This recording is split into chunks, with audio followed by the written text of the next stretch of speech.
Vous êtes sûrement au courant que l'Église primitive, il y avait plusieurs. Il y a une Église qui s'appelait, c'est la petite Église de Antioche, où pour la première fois, on a nommé les disciples du Christ les chrétiens.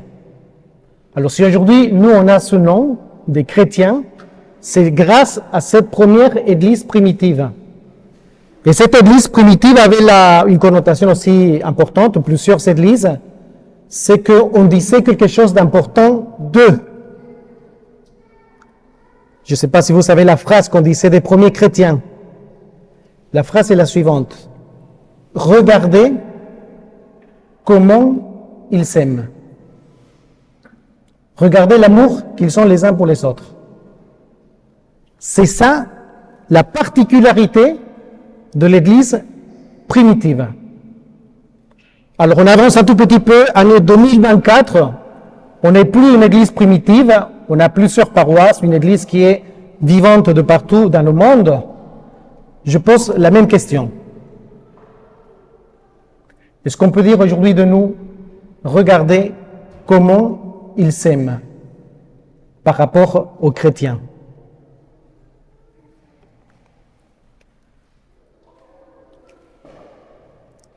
L'évangile d'aujourd'hui peut nous donner une clé pour comprendre la valeur de ce que je viens de vous dire. Alors, cet évangile, la semaine dernière, on a encore parlé un tout petit peu, la semaine d'après, on va encore parler sur ce discours du Seigneur du pain de vie, où il va dire à ses disciples, à ceux qui l'entouraient, « Moi, je suis le pain de vie ». Donc, il va montrer à tous ses disciples ce qu'il est vraiment. Et ce pourquoi il est venu.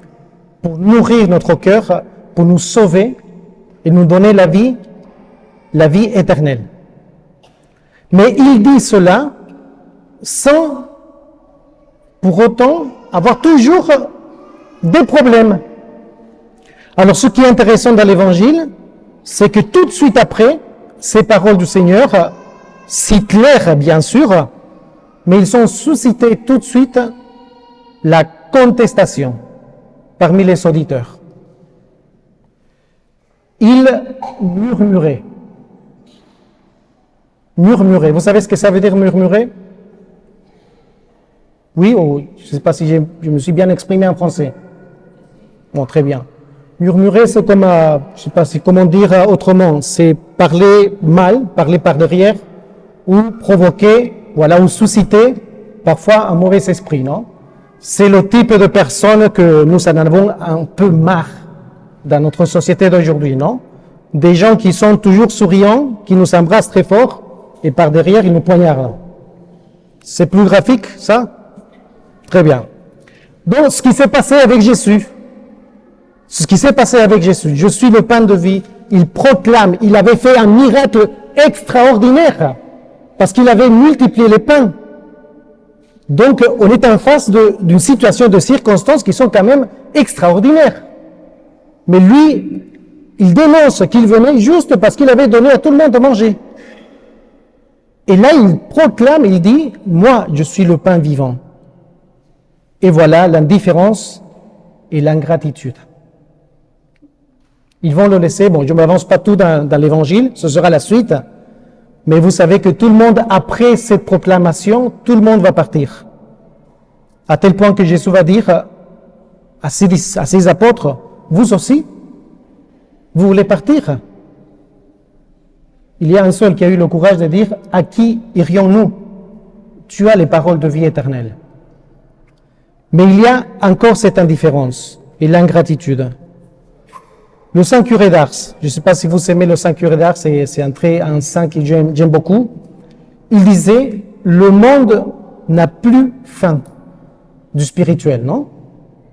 Car il est rassasié de la terre. On s'est éloigné. Je ne parle pas de vous, attention, non, ne vous sentez pas visé, attention. Mais c'est le monde.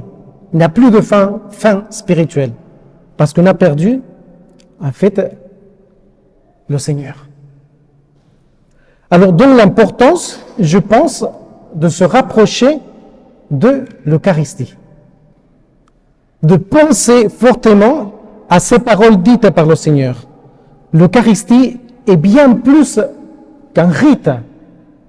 L'Eucharistie, la messe, est bien plus qu'un moment de rencontre, ou soi-disant, parfois, on donne une définition de la messe comme une fête. La messe n'est pas une fête, même si nous sommes contents de venir, j'espère. La messe n'est pas non plus simplement de se rencontrer. La messe, je dis ce que dit le catéchisme de l'Église catholique, c'est le sacrifice du Christ sur la croix, dont il se fait présent son corps, son âme, son sang, sa divinité. C'est-à-dire que nous sommes en face du plus grand miracle qui puisse exister sur notre terre. La présence vivante de Jésus, ici, dans cette église, tout à l'heure, et présence vivante dans le tabernacle. Il est présent, et vraiment présent.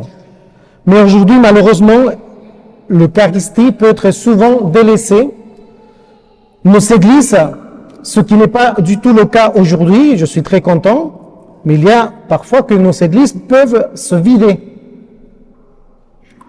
Et bien, nous avons besoin, je pense fortement, de revenir avec beaucoup d'enthousiasme sur ce qui est essentiel à notre foi, qui est cette présence vivante de l'Eucharistie. Et puis être toujours attentif à ce qui se passe aujourd'hui, par exemple, dans cette église. Parce que c'est impressionnant, par exemple, aujourd'hui qu'on a des enfants qui parfois ils font un petit peu de bruit, combien on peut se détourner notre attention et regarder ailleurs et pas le curé. Jésus, il est présent. Et cette présence, comme je vous ai dit tout à l'heure, elle est vivante. Et il attend de nous des amis qui viennent le trouver, qui viennent faire partie de lui.